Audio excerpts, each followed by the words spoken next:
صلی علی رسولہ الکریم اما بعد فاعوذ باللہ من الشیطان الرجیم بسم اللہ الرحمن الرحیم واللہ یقول الحق وهو يهدي السبیل وقال النبی صلی اللہ علیہ وسلم الدنیا دار من لا دار له ويجمع لها من لا عقل له صدق اللہ وصدق رسولہ النبی الکریم ونحن على ذلك لمن الشاہدین والشاکرین والحمد للہ رب العالمین۔ میرے بھائیو، دوستو، بزرگوں، میں نے آپ کے سامنے قرآن کریم کی ایک آیت مبارکہ کا جز تلاوت کیا ہے۔ نبی علیہ السلام کی بے شمار احادیث میں سے ایک چھوٹی سی حدیث مبارکہ تلاوت کی ہے۔ دعا ہے کہ اللہ رب العزت صحیح بیان کرنے کی توفیق عطا فرما دے، مجھے اور آپ کو اس پر عمل کرنے کی توفیق عطا فرمائے۔ اس آیت مبارکہ کا مفہوم یہ ہے کہ واللہ یقول الحق، اللہ جو بات کہتے ہیں وہ حق ہوتی ہے، وہو یہدی السبیل، اور اللہ رب العزت سیدھی راہ کی طرف رہنمائی کرنا چاہتے ہیں۔ اور نبی علیہ السلام کی جو حدیث مبارکہ میں نے آپ کے سامنے تلاوت کی، اس کے بارے میں نبی علیہ السلام فرماتے ہیں کہ الدنیا دار من لا دار لہ، کہ جو دنیا کے دعوے دار ہیں تو دنیا ایسے لوگوں کا گھر ہے کہ جن کا کوئی گھر نہیں، اور اس کے لیے جمع کرنے والے وہ لوگ ہیں کہ جن کو کوئی عقل نہیں۔ تو دیکھیں، اللہ رب العزت قرآن کریم میں بے شمار جگہوں پر یہ بات ارشاد فرمائی کہ دنیا دھوکے کا گھر ہے، دنیا شیطان کی مزین کی ہوئی ایک جگہ ہے، دنیا ایک ایسا جزیرہ ہے جس کو اللہ نے طرح طرح کی قدرتی مناظر سے مزین کیا، لیکن یہ رہنے کی مستقل جگہ نہیں۔ اور جو بات اللہ نے کہہ دی وہ اللہ فرما رہے واللہ یقول الحق، جو اللہ نے کہا وہ حق ہے، وہو یہدی السبیل، اور اللہ کے کہے کے مطابق چلو گے تو سیدھی راہ کی طرف تمہیں یہ لے جائے گی بات۔ اور نبی علیہ السلام کی حدیث، چونکہ نبی علیہ السلام اللہ کی بات کے علاوہ کوئی بات نہیں کہتے، وما ینطق عن الہویٰ، اپنے دل سے نکلی ہوئی بات لوگوں میں منتقل نہیں کرتے، بلکہ وہ بات لوگوں میں منتقل کرتے ہیں جو کہ اللہ رب العزت کی طرف سے نبی علیہ السلام کو وحی کی صورت میں بتائی جاتی ہے۔ تو نبی علیہ السلام نے بتایا کہ یہ دنیا، یہ ان لوگوں کے لیے ٹھکانہ اور گھر ہے کہ جن کا کوئی گھر نہیں، مطلب یہ کہ ان کو آخرت سے کوئی امید نہیں ہوتی، آخرت میں جو گھر اللہ کی طرف سے ایمان والوں کے لیے مقدر فرمایا ہے ان کو اس سے کوئی امید نہیں ہوتی۔ حضرت امام غزالی رحمۃ اللہ علیہ فرماتے ہیں کہ ایک جگہ پر ایک جہاز کے کیپٹن نے یہ ارادہ کیا کہ جہاز کے اندر سامان ختم ہو رہا ہے، اب اس کو فلاں جزیرے پر، اس جزیرے پر طرح طرح کی اللہ کی نعمتیں موجود ہیں، وہاں سے اس کا راشن پورا کرنے کے بعد، کچھ وقت وہاں آرام کرنے کے بعد وہاں سے اس کو سفر کو آگے شروع کریں گے۔ تو لوگوں کو بھی وہاں اجازت دی کہ آپ لوگ بھی اس جزیرے پر اتر جائیں۔ تو چونکہ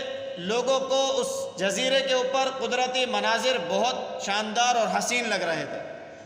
تو انہوں نے یہ سمجھا کہ اب ہماری زندگی شاید یہیں پر ہے، تو اس سے دل لگانا شروع کیا۔ لیکن اس میں کچھ سمجھدار لوگ تھے کہ جنہوں نے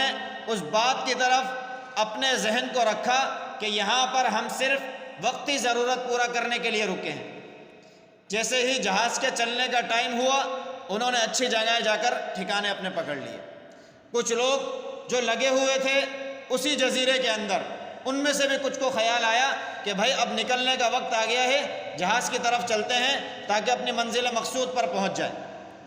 اور بعض لوگ ایسے تھے کہ جنہوں نے کہا کہ ہمیں تو جہاں جانا ہے وہ جگہ اتنی کوئی شاندار نہیں، اس سے زیادہ کوئی اچھی چیز ہو نہیں سکتی، لہٰذا یہیں رک جاتے ہیں۔ جہاز آگے چلا گیا، اور وہ لوگ جنہوں نے یہ سمجھا کہ یہ جو ٹاپو ہے، یہ جو جزیرہ ہے، یہی ہماری زندگی کا اصل مقصد بن گیا ہے، اور اسی کو دھیان رکھ کر اسی پر زندگی گزارنے کے ارادے سے وہاں رہنے لگے۔ اب دن کے وقت تو قدرتی مناظر کی خوش نمائی اور ان کا دیکھنا آنکھوں کو لطف اندوز کر رہا تھا، دل کو تسلی دے رہا تھا، دل کو سکون اور اطمینان دے رہا تھا کہ اللہ نے آپ کو بہت بہترین جگہ عطا فرما دی۔ جیسے ہی وقت ڈھلنا شروع ہوا، رات کا اندھیرا ہونا شروع ہوا، تو امام غزالی رحمۃ اللہ علیہ فرماتے ہیں کہ اس جگہ نے، اس جزیرے نے ایک بھیانک جنگل کی صورت اختیار کی کہ کہیں درندوں کا خوف، کہیں جنگلی جانور آ جانے کا خوف، کہیں سانپ اور بچھوؤں کا خوف۔ تو اس طریقے کے خوفناک لمحات نے ان کو گھیرا تو ایک سیکنڈ اس جگہ پر گزارنا مشکل ہو گیا۔ تو امام غزالی فرماتے ہیں کہ دیکھو یہ دنیا بھی اللہ کی بنائی ہوئی ایک منزل ہے، ٹھکانہ نہیں ہے کہ ہمیشہ یہاں رہنا ہے، یہ ایک منزل کا ایک جز ہے کہ ہم یہاں کچھ وقت ٹھہریں گے اور اس کے بعد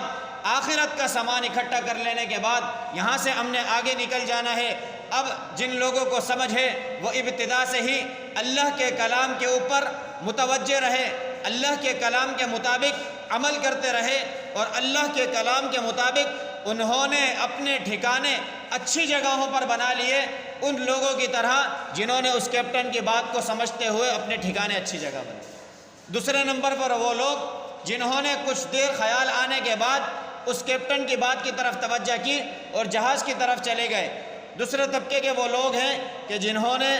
اللہ رب العزت کے بتائے ہوئے طریقوں کو تو سنا لیکن پوری زندگی اس پر نہ گزار سکے، آخر لمحات کے اندر اللہ نے ان کو توفیق دی اور اللہ کی بات پر آ گئے، توبہ کی، اللہ سے رجوع کیا، نبی علیہ الصلوۃ والسلام کے بتائے ہوئے طریقوں کے مطابق بقیہ زندگی گزارنا شروع کر دی، تو ان لوگوں کو بھی اللہ رب العزت نے کامیابی سے ہمکنار فرما دیا۔ لیکن رہے تیسرے وہ لوگ جنہوں نے اس دنیا کی الدنیا حلوۃ، اس کی مٹھاس کو، اس کی چمک کو، یہ مزین کی ہوئی دنیا کو اصل حقیقت سمجھا اور کفار کی طرح اپنا ٹھکانہ جو جنت تھا اس کو حقیقی نہ سمجھا، اس دنیا کو سب کچھ سمجھا۔ تو نبی علیہ الصلوۃ والسلام کی حدیث کہ الدنیا دار من لا دار لہ، کہ دنیا کو ان لوگوں نے ٹھکانہ بنایا جن کے لیے کوئی ٹھکانہ نہیں۔ اور نبی علیہ الصلوۃ والسلام کی وہ زبان کہ اس زبان سے زیادہ سچے اور پکے الفاظ آج تک کسی نے نہیں سنے، وہ زبان فرماتی ہے کہ جو دنیا کے طلبگار ہیں وہ بیوقوف ترین لوگ ہیں۔ تو میرے بھائیوں، دوستوں، بزرگوں، اگر ہم اپنا شمار ان لوگوں میں کروانا چاہتے ہیں جو لوگ سمجھدار ہیں، القیس من دان نفسہ وعمل لما بعد الموت، کہ سمجھدار وہ شخص ہے کہ جس نے القیس من دان نفسہ، کہ جس نے اپنے نفس پر قابو کیا، وعمل لما بعد الموت، اور موت کے بعد والی زندگی کے لیے عمل کیا، تو ایسا شخص جو ہے وہ عقل مند ہے۔ ورنہ وہ شخص جو آخرت کے لیے تیاری نہیں کر رہا، صرف اور صرف اس دنیا کی چمک کو، اس دنیا کو سب کچھ سمجھ رہا ہے، وہ اس دنیا میں لگا ہوا ہے، سارا دن اس دنیا کی دن دھوپ میں لگا ہوا ہے، کیسے جمع ہو جائے، کیسے اس کو جمع کر لوں، کیسے بینک بیلنس بڑھا لوں، تو یہ وہ لوگ ہیں جو نبی علیہ الصلوۃ والسلام کے قول کے مطابق بیوقوف ہیں۔ حضرت تھانوی رحمۃ اللہ علیہ فرماتے ہیں کہ اگر کوئی شخص یہ چاہتا ہے کہ وہ یہ دیکھے کہ اس کے دل میں دنیا کی محبت ہے یا نہیں، تو اس کو چاہیے کہ وہ اپنے اوپر غور کرے، فکر کرے، مراقبے کا کوئی چند لمحات اپنے دن میں سے نکالے اور یہ دیکھے کہ دن کے اندر اس کو اللہ یاد آیا یا نہیں آیا، موت یاد آئی یا نہیں آئی، آخرت کی زندگی یاد آئی یا نہیں آئی، جنت اور دوزخ یاد آئی یا نہیں آئے، قبر کا مقام یاد آیا یا نہیں آیا، حشر کا میدان یاد آیا یا نہیں آیا۔ اگر اس کو یاد آتا ہے تو اس کے لیے اس کے دل میں دنیا کی محبت نہیں ہے، بلکہ وہ جو کر رہا ہے وہ اس دنیا کے گزر بسر کے لیے کر رہا ہے۔ لیکن اگر اس کے دل میں یہ خوف نہیں کہ آخرت آنی ہے، حشر آنا ہے، میدان حشر میں کھڑا ہونا ہے، کل قیامت کا دن قائم ہونا ہے، اگر یہ پورے دن کے اندر اس کے دل میں یہ بات نہیں آتی تو وہ یہ سمجھ لے کہ اس کو حب الدنیا، دنیا کی محبت نے گھیر لیا ہے اور وہ تباہی کی طرف جا رہا ہے، بربادی کی طرف جا رہا ہے۔ کیونکہ آپ اور میں یہ بات جانتے ہیں کہ ہم جب اس دنیا میں آئے تو چھوٹے تھے، پھر بڑے ہوئے، جوانی کا عروج ہم نے دیکھا، جوانی کی تر و تازگی ہم نے دیکھی، اب بڑھاپے کے اندر جب پہنچتے ہیں تو ہمیں اس دنیا کی ڈھلان بھی معلوم ہے کہ یہ دنیا اٹھاتی ہے نیچے طبقے سے، پھر لے جاتی ہے بلندی کی طرف، پھر آخر میں وہی ڈھلان کی طرف لے آتی ہے کہ یہ بڑھاپا آ جاتا ہے کہ جو ہم بچپن میں اپنے آپ کو سمجھ رہے ہوتے ہیں وہ کچھ باقی نہیں رہتا، ساری حقیقت ختم ہو جاتی ہے، ساری طاقت نکل جاتی ہے، جو ہم اپنے خواب اور پلان بنائے ہوئے ہوتے ہیں وہ جب ڈھلتے ہوئے نظر آتے ہیں تو سمجھ میں آتا ہے کہ یہ دنیا دھوکے کا گھر ہے، یہ صرف اور صرف ایک دھوکہ ہے، یہ مزین کی ہوئی ایک جگہ ہے جس نے ہمارے نفس پر قابو کیا، جس نے ہمارے نفس کو اپنی طرف کھینچا۔ میں پہلے بھی یہ بات بتا چکا کہ دنیا کا دستور ہے، دنیا کے اندر اللہ نے کشش رکھی ہے، کہ یہ ہر چیز کو نیچے کھینچتی ہے۔ اب انسان سمجھ رہا ہے کہ یہ دنیا مجھے بلند کر رہی ہے اپنی طرف کھینچ کر، حالانکہ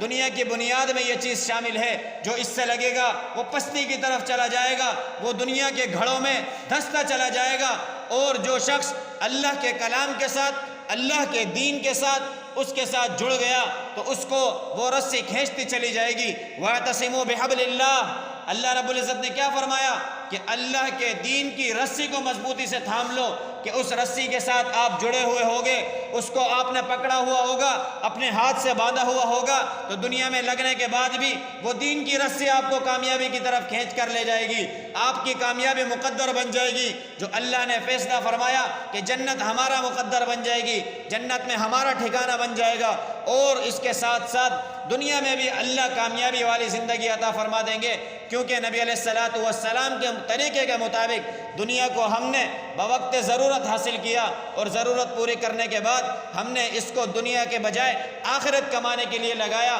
اور آخرت کی زندگی کو بہتر بنایا۔ تو یہ ہیں وہ لوگ جن کو نبی علیہ السلام نے کہا کہ یہ کامیاب لوگ ہیں، یہ عقل مند لوگ ہیں۔ دوسری طرف وہ لوگ ہیں جنہوں نے دنیا کو ترجیح دی، تو نبی علیہ السلام فرماتے ہیں من لا عقل لہ، کہ جنہوں نے اس دنیا کو جمع کیا وہ بیوقوف ترین لوگ ہیں۔ تو دعا ہے کہ اللہ رب العزت خود مجھے بھی نبی علیہ السلام کے قول کے مطابق عقل مند بنائے اور دنیا کی محبت سے ہم سب کو بچائے۔ وآخر دعوانا الحمدللہ رب العالمین۔